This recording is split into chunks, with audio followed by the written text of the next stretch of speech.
Good morning, student. Myself is Malti Sharma. मैं Hanuman Nagar Hindi school से हूँ. आज हम सब्जेक्ट इंग्लिश देखने वाले हैं. Before I will start with my topic, मैं एक प्रश्न मतलब आपसे पूछना चाहूंगी, बट मैं उसका आंसर भी जस्ट आपको मतलब सोचने के लिए मजबूर करना चाहती हूँ कि what is a hope. Hope मतलब क्या होता है? होप क्या है? उम्मीद क्या है? तो इस पिक्चर के थ्रू हम सोच सकते हैं कि होप क्या है, उम्मीद क्या है.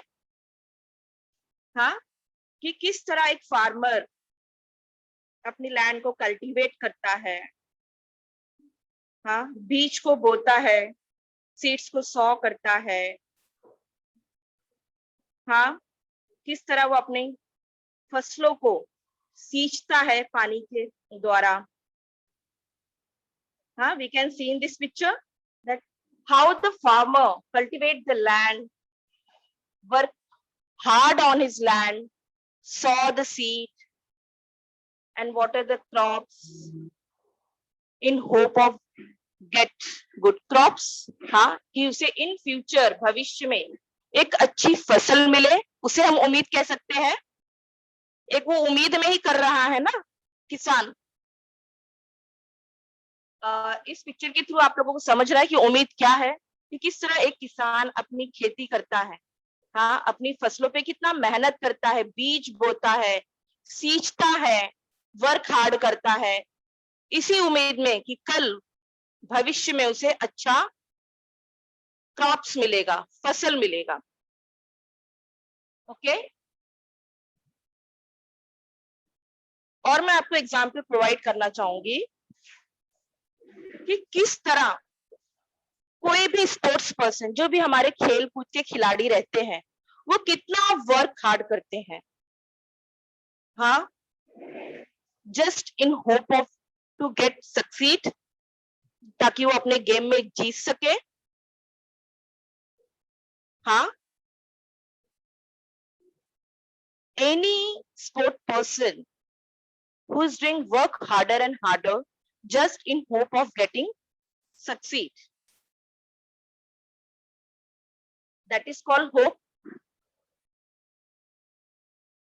Now, जैसे कि हम जानते हैं क्या वो whole world is suffering from corona epidemic. Okay, जैसे कि हम जानते हैं कि फिलहाल पूरे विश्व में कोरोना महामारी फैली हुई है, या कोरोना महामारी से पूरा विश्व सफर कर रहा है. But still, doctors and scientists are unable to invent the medicine on this corona epidemic. है कि नहीं? फिर भी साइंटिस्ट एंड एक्सपर्ट्स अभी तक उसकी मेडिसिन की खोज नहीं कर पाए, है ना. फिर भी हम लोग जी रहे हैं. यस, वी आर सर्वाइविंग, है कि नहीं. हम जी रहे हैं अपनी लाइफ को और एक उज्जवल भविष्य की आशा कर रहे हैं. Because we all are having a hope. हम सबके मन में एक होप है, एक उम्मीद है. हाँ, हम सबके मन में है ना उम्मीद की किरणें, जो हमें जीने के लिए एनकरेज कर रही है. हाँ, हमें प्रोत्साहित कर रही है, हमें एनर्जी दे रही है, हमें पावर दे रहा है, हमें कॉन्फिडेंस दे रहा है कि वन डे क्या होगा. One day we will conquer on this corona epidemic. हाँ, इस कोरोना महामारी को वन डे हम वर्ल्ड से डिस्ट्रॉय कर देंगे, नष्ट कर देंगे.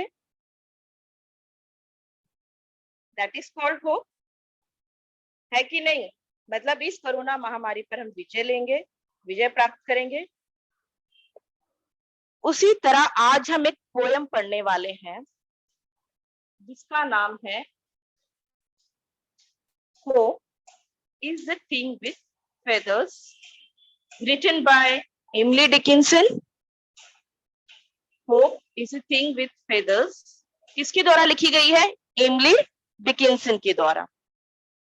Okay, before I will start with the poem, just मैं आपको पोएट के बारे में बताना चाहती हूँ कि वो कौन थी, कहां से थी. ये एमिली डिकिंसन अमेरिकन पोएट है और ये पोएम लिखी गई है 1861 के अराउंड, जैसे कि आपने यहाँ पर देख रहे हैं स्क्रीन पर. Hope is a thing with feathers written around 1861 is a popular poem by the American poet Emily Dickinson. Just मैं आपको लिटिल बिट इनके पर्सनालिटी के बारे में बताऊंगी.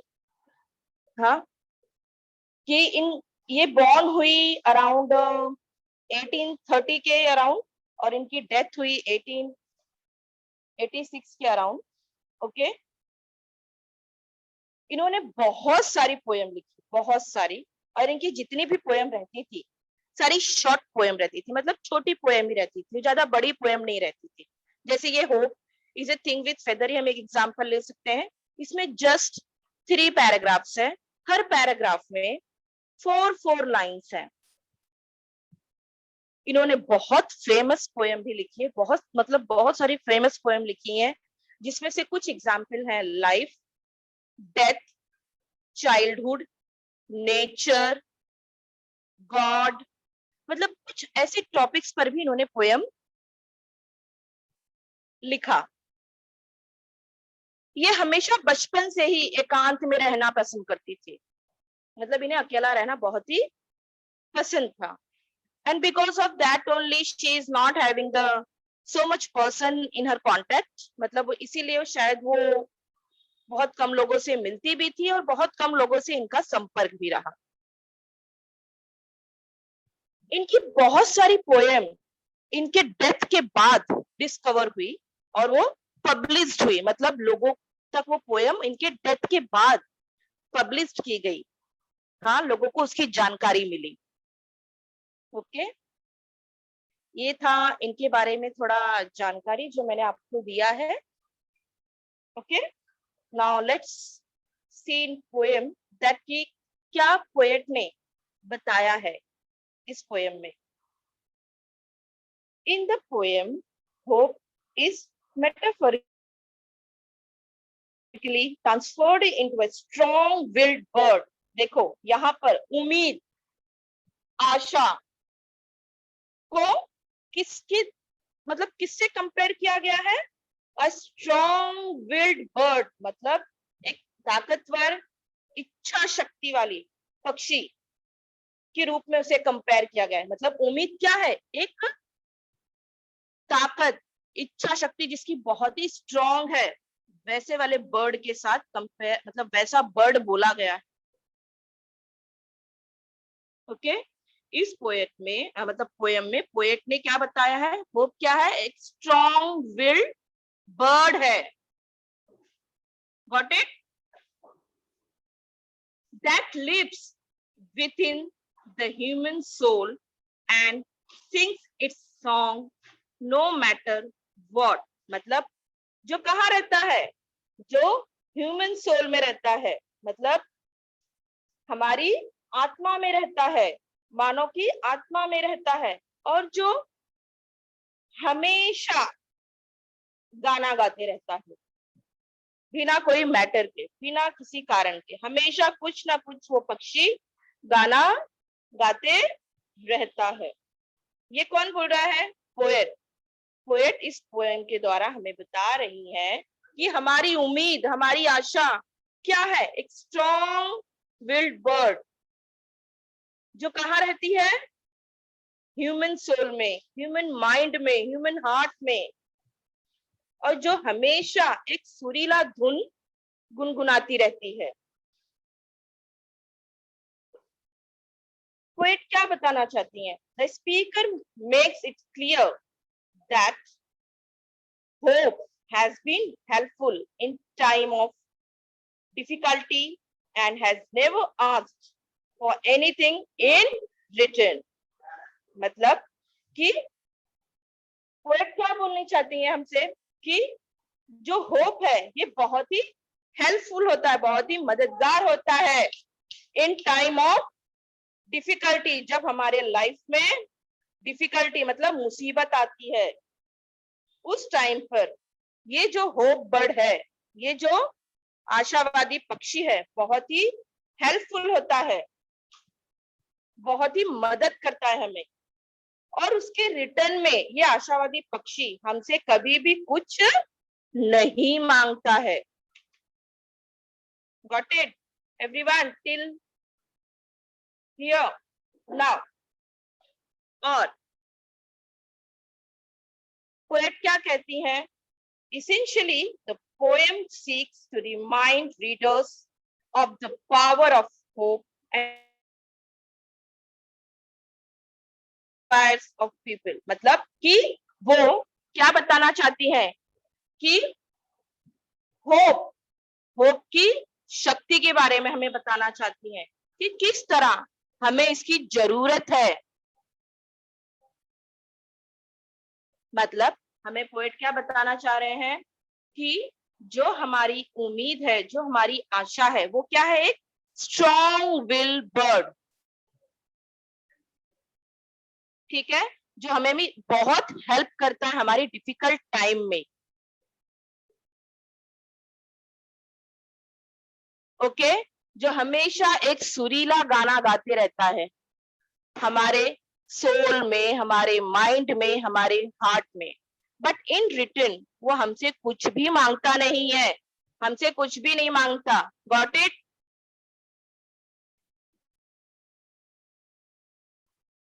Before start with the poem, just हम वार्मिंग अप देखेंगे, हमारी शुरुआती एक्टिविटी क्या है वो देखेंगे हम।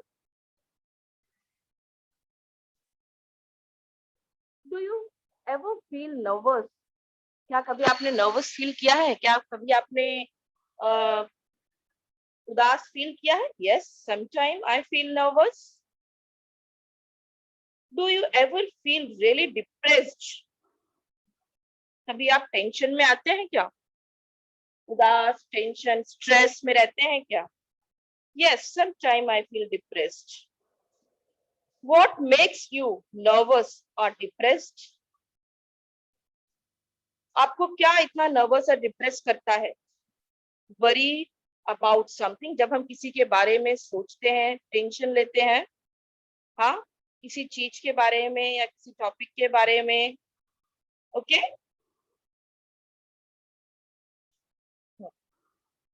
What do you hope for on this occasions? I hope I will do my best next time. Occasion मतलब समय या कोई टॉप या कोई टाइम, यहाँ पर कोई टॉपिक से रिलेटेड समझ लो आप लोग। Have you hoped for something that you knew was difficult? या मतलब आप कोई चीज के बारे में उम्मीद कर रहे हो और वो जानते हो कि वो बहुत ही डिफिकल्ट है, तो इसका आंसर क्या है? Yes, I have hoped for to get good marks in scholarship examination. Yes, मैं उम्मीद कर रहा हूँ कि मुझे मतलब स्कॉलरशिप में क्या मिले, एग्जामिनेशन में अच्छे मार्क्स मिले। What do you have to do to fulfill your hopes? मतलब आपको आपकी उम्मीद को, जो आप सोच रहे हो वो वैसा हो, उसके लिए आपको क्या करना होगा? हाँ, मतलब आप ऐसा सोच रहे हो कि मुझे एग्जाम में बहुत अच्छे मार्क्स मिले, तो आप उसके लिए क्या करना चाहोगे? तो I must study hard to achieve the goals, मतलब मुझे बहुत ही हार्डवर्क करना होगा और करूंगा तो ही मुझे अपना गोल प्राप्त होगा, अपना उद्देश्य प्राप्त होगा। Got it? हाँ, ये कुछ टॉपिक्स दिए गए हैं हमारे एक्टिविटी में। हाँ, divide the class into the group of 4 to 6. Each group select for itself one of the difficult situation listed below, and they imagine themselves to be in that situation and carry on with the rest of activity. मतलब आप लोगों को 3 condition दी गई है, 3 situation दी गई हैं और आपकी क्लास को क्या करना है, 4 to 6 ग्रुप में, मतलब एक ग्रुप में 4 से 6 बच्चों को डिवाइड करना है और वो जो 3 एक्टिविटीज लिस्टेड की गई हैं आपकी टेक्स्ट बुक में, उसे क्या करना है, डिस्ट्रीब्यूट करना है, मतलब आपस में बांटना है। जैसा कि पहला एक्टिविटी है, a group of passengers are marooned on an island in the middle of ocean, मतलब कि एक यात्रियों का समूह, आइलैंड मतलब कि टापू, you can see in the picture that what is the meaning of टापू, आइलैंड, कि वो वहां पर छूट गए हैं, असहाय है, हेल्पलेस है, टापू पर, आइलैंड पर, महासागर के बीचों बीच। ठीक है, तो आपका पहला क्वेश्चन क्या है, उस कंडीशन में आप क्या करोगे, आपको प्रश्न दिया गया है कि describe your surrounding in 4 to 5 sentence, मतलब आपको क्या करना है, ये सराउंडिंग को डिस्क्राइब करना। The surrounding is very quiet and scary, मतलब बहुत ही शांत और भयानक है। It is a dense forest surrounded by sea water, मतलब चारों तरफ बहुत ही घना जंगल है और चारों तरफ क्या है, पानी ही पानी है। Sound is coming from a sea which is terrified, मतलब कि जो लहरों की आवाज उठ रही है वो इतनी भयानक है, महसूस हो रही है, भयानक फील हो रहा है। There is a no sign of human being. There is a no drinking water and food. This situation is terrifying me and my friends. मतलब कि वहां पर कोई भी इंसान नहीं दिख रहा है, वहां पर पीने का पानी नहीं है, खाना नहीं है और ये बहुत ही भयानक सिचुएशन, टेरिफाइंग मतलब बहुत ही मुझे डरावना लग रहा है, बहुत ही डरा रहा है हमें और हमारे फ्रेंड्स को। In such situation, the ray of hope is to be encouraged and to be courage and have a confidence, मतलब यहाँ पर उम्मीद की किरण क्या है आपके लिए, कि हमें कॉन्फिडेंस में रहना है, हमें अपनी हिम्मत नहीं हारनी है, हमें अपना साहस दिखाना है, करेज दिखाना है। ओके, आपको इस एक्टिविटी में बताना है कि रे ऑफ होप यहाँ पर क्या है, अगर आप ऐसे सिचुएशन में फंस जाओगे तो क्या करना है, आपको इमेजिनेशन करना है। ओके, वो आपको इमेजिनेशन के थ्रू बताया गया, यहाँ पे बताना है। Now second, a group of pilgrims traveling on a foot have lost their way in a thick jungle, मतलब क्या, एक धार्मिक पीपल्स का जो समूह है, जो मतलब कहीं धार्मिक प्लेस पे जा रहे थे और वो लोग क्या हो गए, थिक जंगल में, मतलब एक घने जंगल में अपना रास्ता भटक गए हैं। तब उस टाइम पे क्या करना है, उस टाइम पे हमें क्या, हमारे लिए क्या होगी उम्मीद की किरण, वो आपको यहाँ पे बताना है। The jungle is thick and full of scary sound, मतलब बहुत ही घना और बहुत ही डरावनी आवाज आ रही है वहां पर। इट्स ग्रीन एंड कंफ्यूजिंग, मतलब चारों तरफ हरियाली हरियाली है और बहुत ही हमें कंफ्यूजन क्रिएट कर रहा है। There are tall and short are everywhere with the terrifying looks, मतलब कि क्या हो रहा है वहां पर, जिधर भी देखो छोटे मोटे रास्ते हैं और बहुत ही भयानक रास्ते हैं। Only one thing is come in mind, how can I reach to my home, मतलब मेरे माइंड में सिर्फ एक ही सवाल आ रहा है कि एक ही प्रश्न आ रहा है कि मैं किस तरह अपने घर पहुंचूंगा। And what if we come across a dangerous animal, और क्या होगा जब हम किसी डेंजरस एनिमल हमारे सामने आ जाएगा, क्या होगा फिर। So only the hope of ray of hope is finding the way out of jungle, मतलब हमको सिर्फ यहाँ पर उम्मीद की किरण क्या दिख रही है कि अब हमको सिर्फ रास्ता ढूंढना है जंगल से बाहर निकलने का। हाँ, अब इसमें हमारी कौन मदद कर सकता है, the lights of sun is helping us to find out the right direction, मतलब सूर्य की जो किरण रहेगी तो उससे हम क्या होगा, इसलिए अपना रास्ता जंगल से फाइंड कर लेंगे निकलने के लिए। अब यहाँ पर देखो, a team of players from an office have got down at the wrong place on a highway at a night. It is a lonely spot. हाँ, यहाँ पे टॉपिक देखो क्या लिखा है, स्ट्रैंडेड ऑन द हाईवे, मतलब कि क्या हुआ है कि वो अपना रास्ता भटक गए हैं, वो एक अनजान हाईवे पे। उनको वहां से समझ में नहीं आ रहा है कि हमें किस डायरेक्शन में जाना है, भटक गए हैं रास्ता, रॉन्ग प्लेस पे चले गए हैं, और वो भी रात के समय जो एकदम ही सुनसान है।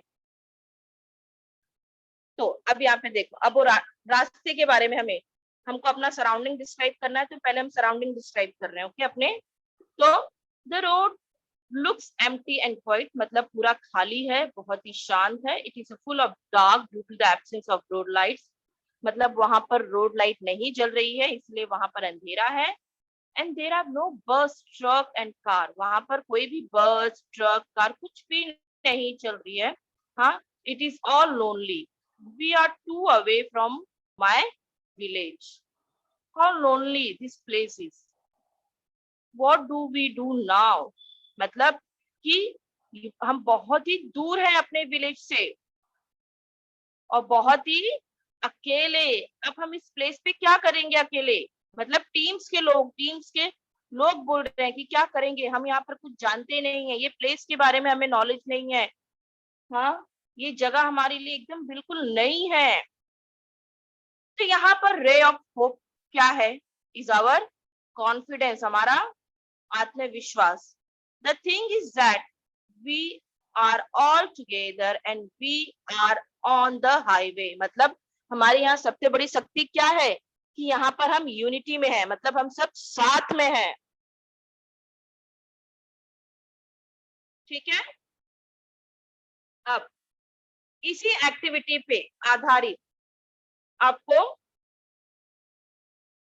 यहाँ पर देखो बताया गया है, इसी एक्टिविटी पे ही आधारित है ये, जो ये 3 कंडीशंस आपके सामने रखी गई थी उसी पर आधारित है कि डिस्क्राइब योर सराउंडिंग, मतलब वहां पे क्या था, it was a lonely island, there was a water everywhere, no sign of any boat ship etc, मतलब उस टापू पे क्या था कि वहां पे चारों तरफ पानी ही पानी था और वहां पर कोई भी बोट नहीं दिख रहा था।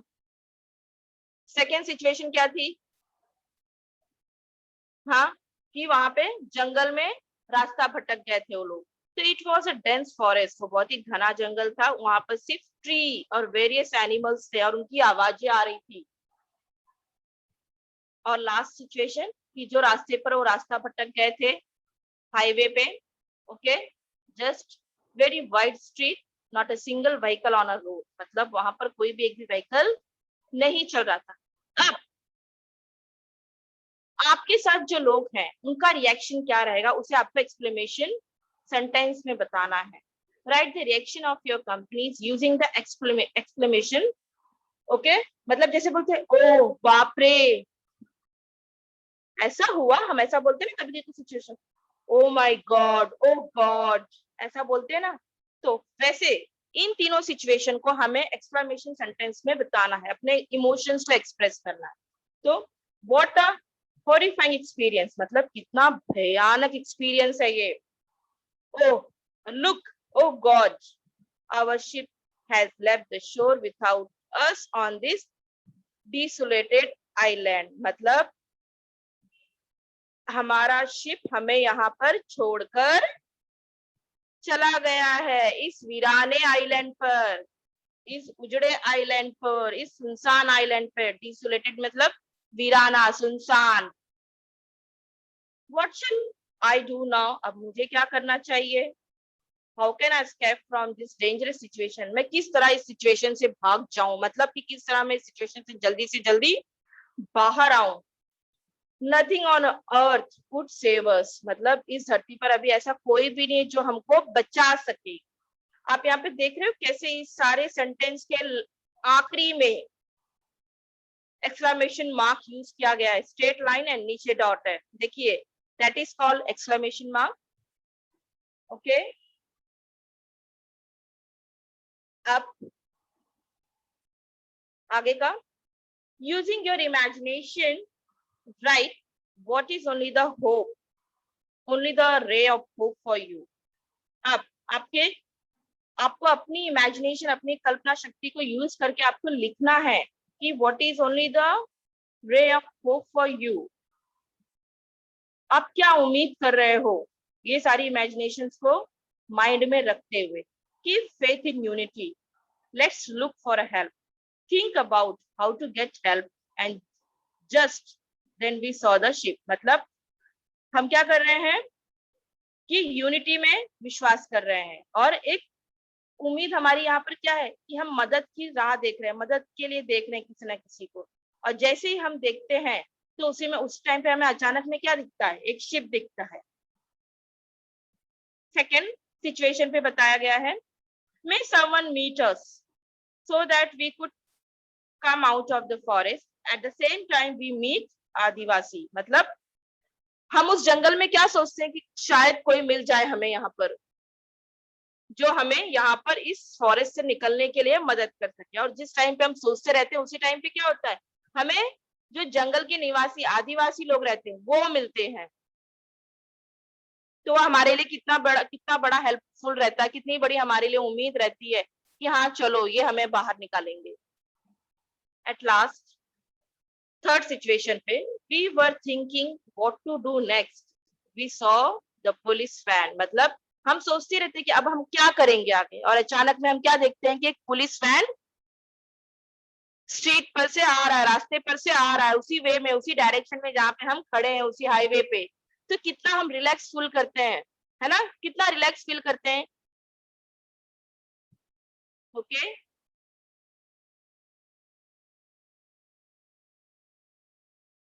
नाउ अब आपको यहाँ पर क्या करना है, 2 members of your group are going out to try to get help। मतलब आपके ही ग्रुप में से कोई 2 मेंबर वो मदद को ढूंढने के लिए, मतलब किसी से मदद लेने के लिए जा रहे हैं। They can take any 5 things with them, right what they choose and why they choose it। मतलब अब वो लोग जा रहे हैं कि कोई ना कोई हमें रास्ता मिले, कोई ना कोई मदद मिले। तो ऐसी कौन सी 5 चीज लेके जाएंगे वो अपने साथ, और क्यों लेकर जाएंगे। फर्स्ट ऑफ ऑल देखिए आप यहाँ पे आंसर फर्स्ट सिचुएशन पे दिया गया है, they will take a piece of white cloth to show their presence on the island to ship a planes। मतलब वो कोई कपड़ा लेंगे, सफेद कपड़ा, जिससे जैसे भी कोई हेलीकॉप्टर या प्लेन ऊपर से हमें ढूंढने के लिए आ रहा है तो हम नीचे से उसे दिखा सकते हैं कि हम लोग यहाँ पर फंसे हुए हैं। And what others, they will take the mobile phone for contact. Mobile phone अपने साथ रखेंगे, food pack, water bottle, match box, stick for protection. हाँ, मतलब कि ये सारी चीजें हम साथ में लेकर निकलेंगे जब हमें किसी की मदद के लिए हम होप कर रहे हैं। Okay, till that everyone is clear, I hope. Let's start with the poem. अब हम देखेंगे, गो थ्रू होंगे पोएम में कि पोएम एग्जैक्टली हमें क्या बोलना चाहता है, क्या मैसेज देना चाहता है। Hope is a thing with feathers, written by Emily Dickinson. Hope is a thing with feathers that perches in the soul and sings a tune without the words and never stops at all. And sweetest in the gale is heard, and sure must be the storm that which abares the little bird that kept so many warm. I have heard it in the chillest land and on the strangest sea, at never in extremity. It asks a crumb of me, written by Emily Dickinson. ये मैंने just एक read किया है. Now we'll go through by paragraphs. We'll see the first stanza. जैसे कि मैं आपको फिर से बता रही हूँ, यहाँ पर पोएट ने होप, उम्मीद, आशा को किससे कंपेयर किया है, एक पंख वाले चिड़िया से, पक्षी से, बर्ड से। Okay, hope is a thing with feathers. Feathers mean what, पंख वाली, हाँ पंख। आप मीनिंग्स लिखते जाइए।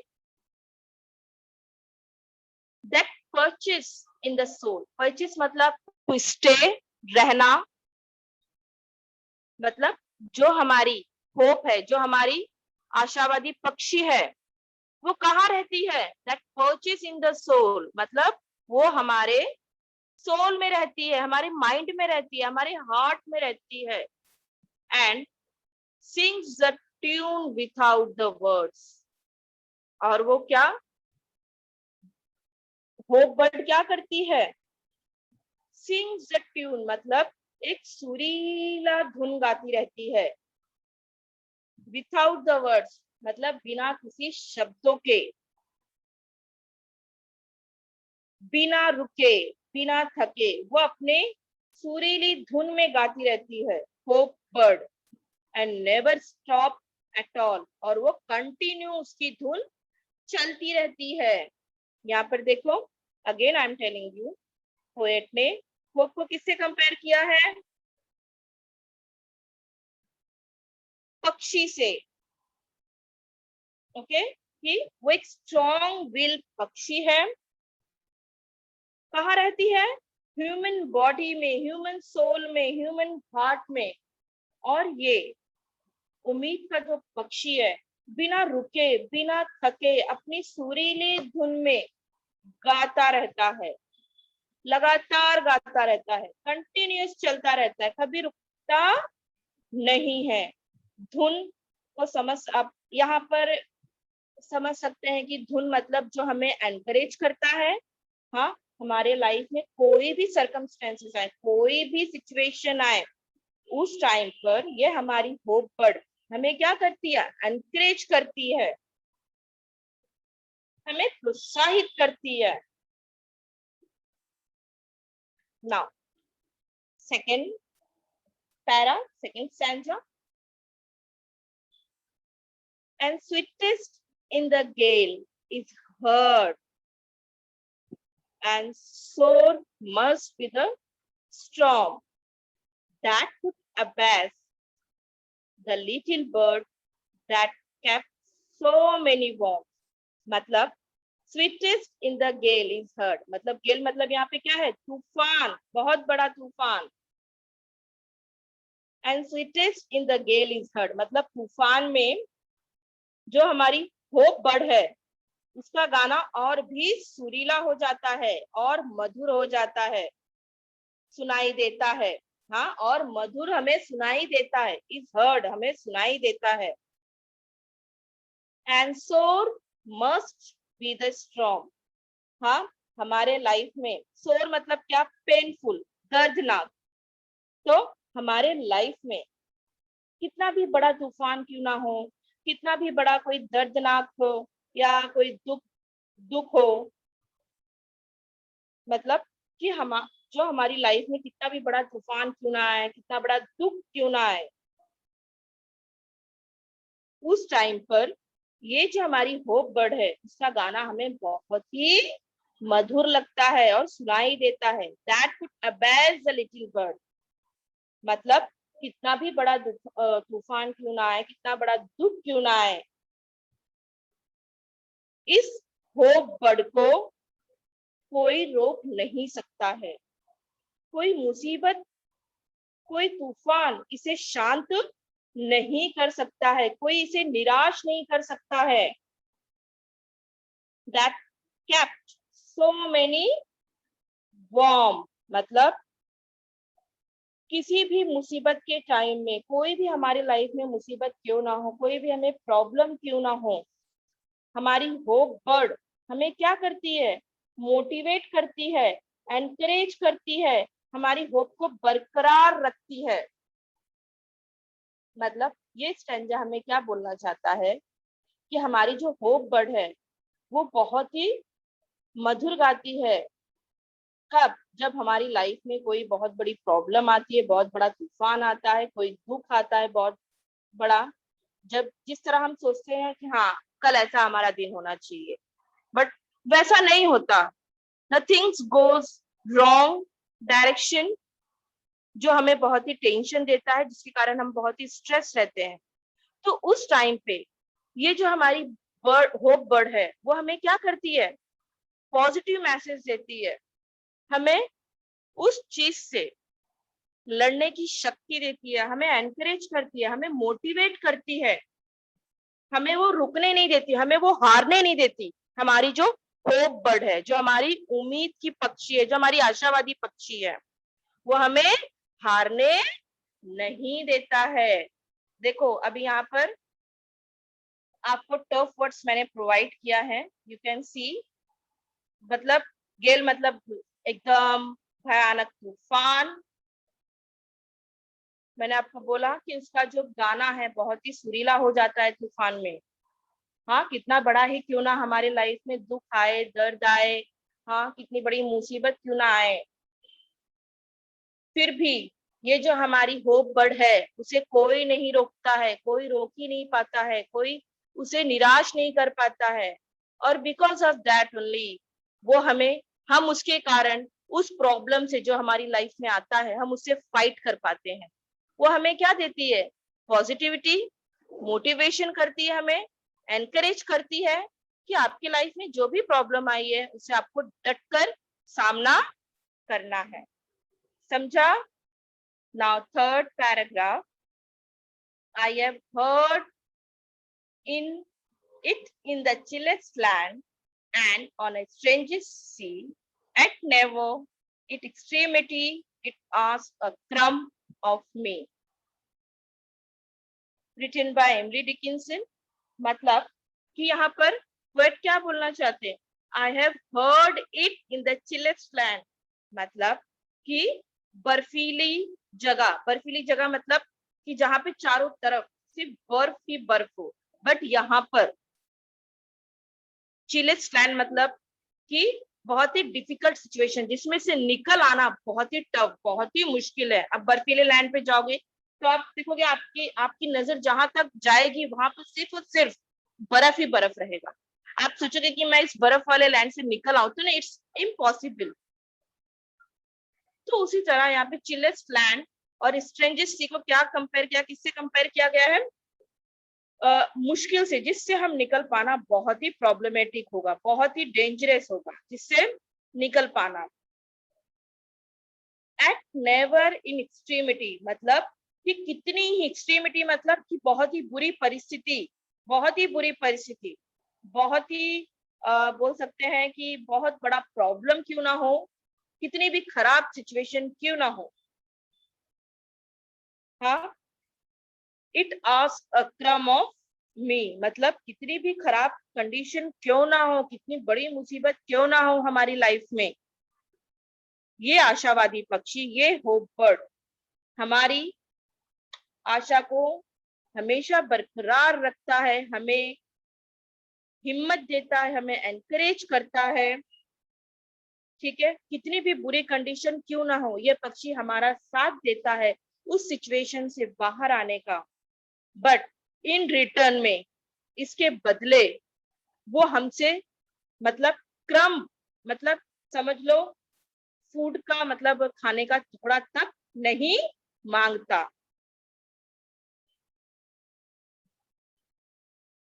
मैंने आपको यहाँ पे पिक्चर्स की थोड़ा बताया है कि आई हैव हर्ड मतलब पोएट बोल रही है कि मैंने सुना है, कहाँ पर? चिलेस्ट लैंड और ऑन अ स्ट्रेंजेस्ट सी मतलब अनजान प्रॉब्लम्स में, सी मतलब यहाँ पर डिफिकल्टीज होती है। मैंने ऐसे बताया कि चिलेस्ट लैंड एंड स्ट्रेंजेस्ट सी मतलब difficult time in life,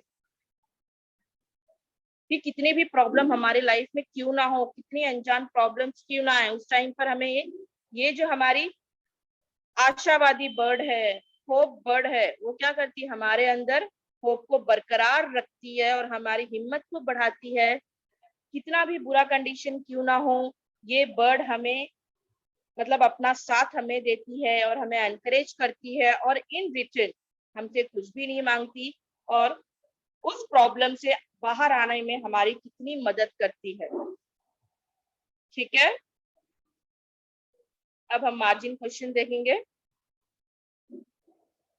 What would be the hope bird's food? Can it live on without that food? मतलब क्या है यहाँ पर? What would be the hope bird's food? कि उसका खाना क्या है?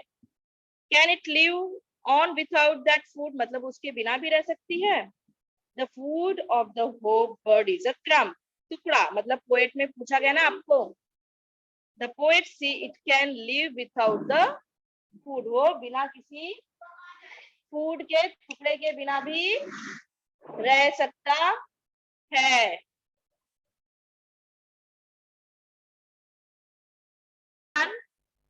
किसी को कुछ भी डाउट है पोएम से रिगार्डिंग, डिफिकल्ट वर्ड्स के रिगार्डिंग, मुझे पूछ सकते हैं। Hello miss. Hello teacher. Sorry, हाँ बोलिए। टीचर मुझे फर्स्ट वाला पैराग्राफ नहीं समझ में आया। ओके, जस्ट मिनट, हाँ बेटा जस्ट मिनट।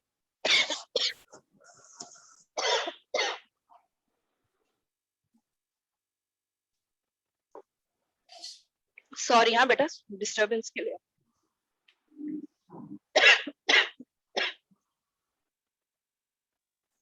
जस्ट मिनट बेटा, first paragraph, yes, hope is a thing with feathers, मतलब उम्मीद क्या है, थिंग विथ फेदर, एक चीज है, पंखों वाली चीज, पंखों वाली चीज यहाँ पे पोएट ने कंपेयर किया है। होप क्या है, एक पक्षी है, that perches in the soul, मतलब पर्चेस मतलब रहना, वो आशावादी पक्षी, वो होप बर्ड कहाँ रहती है, इन द सोल, मतलब ह्यूमन माइंड में, ह्यूमन सोल में रहती है। And sings the tune without the words, मतलब क्या करती, सिंग्स द ट्यून मतलब धुन, वो एक सुरीली धुन में गाती रहती है, विदाउट द वर्ड्स, उसका कोई स्पेसिफिक वर्ड नहीं है, कोई शब्द नहीं है, सिर्फ वो धुन गुनगुनाती रहती है। जैसे आप देखते हो कि एक पक्षी अगर डाली पे बैठता है तो किस तरह वो चहचहाता है, उसकी एक साउंड एक अलग ही रहती है। And never stop at all, और वो कभी भी नहीं रुकता है, उसकी जो धुन है, उसकी जो सुरीली धुन है वो कंटिन्यू चलती रहती है, निरंतर चलता ही रहता है, वो कभी स्टॉप नहीं होता है, कोई भी मुसीबत क्यों ना आ जाए, वो मतलब इट्स मीन दैट कि वो हमें एनकरेज करती है कि कोई भी हमारे लाइफ में प्रॉब्लम क्यों ना आए, हमें कंटिन्यू एनकरेज ही करती रहती है वो होप बर्ड, आशावादी बर्ड। और कोई बच्चा, क्लियर हुआ बच्चा? मिस मैं आकृति बोल रही हूँ। Anybody else? Hello miss. Hello, हाँ हेलो,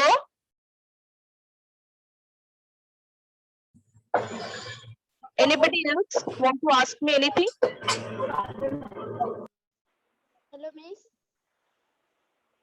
और कोई बच्चे को कुछ डाउट है तो पूछिए मुझे।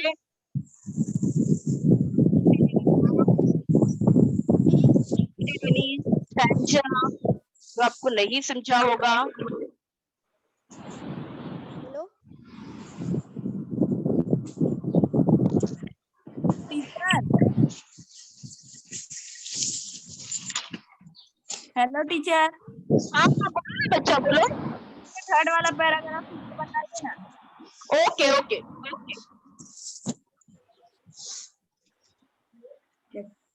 I have heard in the chillest land and on a strangest sea, at never in extremity it ask a crumb of me, मतलब देखिए यहाँ पे पिक्चर, I have heard मतलब पोएट क्या बोले कि मैंने सुना है, क्या सुना है, in the chillest land on a strangest sea, मतलब जो आपको वर्ड यूज किया गया है, चिलेस्ट लैंड एंड स्ट्रेंजेस्ट सी, आप समुद्र में देखिए जहां तक हमारी नजर जाती है सिर्फ और सिर्फ पानी ही दिखता है हमें चारों तरफ, और चिलेस्ट लैंड मतलब बर्फीले जगहों पर अगर हम जाएंगे तो हमारी नजर जहां तक दौड़ती है सिर्फ हमें बर्फ ही बर्फ दिखता है। इट्स मीन दैट कि डिफिकल्ट टाइम इन लाइफ, मतलब उस चीज से बाहर आना, हम कितना भी चलते रहेंगे, कितना भी तैरते रहेंगे, समुद्र का पानी खत्म नहीं होगा, हम किराने पर आ नहीं पाएंगे, और चिलिस्तान पे बर्फ खत्म ही नहीं होगी, जितना चलते जाएंगे चलते, मतलब उस सिचुएशन से निकल आना बहुत ही टफ है, टफ है, बहुत ही कठिन है। तो उस टाइम पर भी, हाँ मतलब यहाँ पर पॉइंट क्या करे, कितनी भी डेंजरस, कितनी भी बुरी सिचुएशन क्यों ना, बुरी परिस्थिति ना क्या क्यों ना हो, ये हमारी आशावादी पक्षी हमारी हिम्मत को बरकरार रखती है, हमें एनकरेज करती है, हमें मोटिवेशन करती है, कि मोटिवेट करती है कि इस सिचुएशन से कैसे बाहर आना है, हमारा कितना साथ देती है। बट इन रिटर्न, इसके बदले, yet never in extremity it ask a crumb of me. Crumb मतलब कभी भी हमसे इसने कोई भी फूड का टुकड़ा, क्रम्ब मतलब टुकड़ा होता है। अब यहाँ पे इमेजिनेशन कर सकते हैं कि पक्षी को क्या चाहिए, फूड। तो मतलब कितनी भी बुरी सिचुएशन में भी हमें ये बाहर निकालने में हेल्प करती है, बट इन रिटर्न ये हमसे कुछ भी नहीं मांगती है। Thank you teacher. वेलकम बेटा। Anybody else?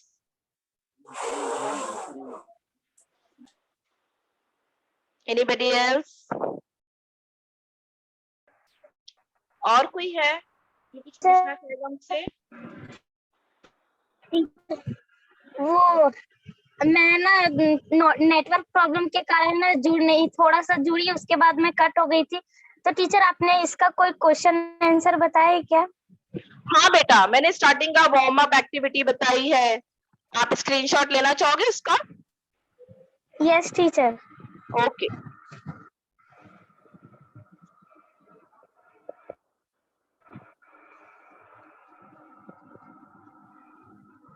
Hello miss.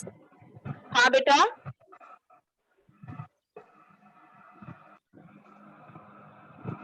Screenshot लेते रहो।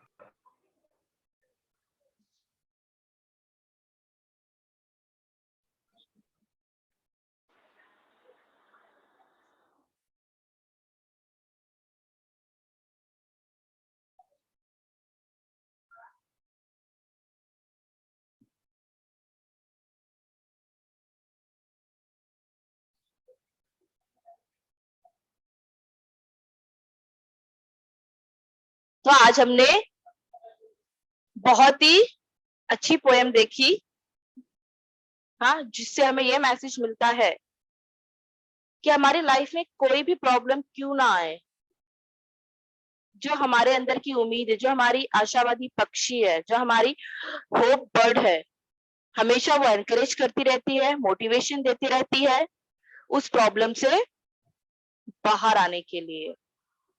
Okay everyone, have a good day.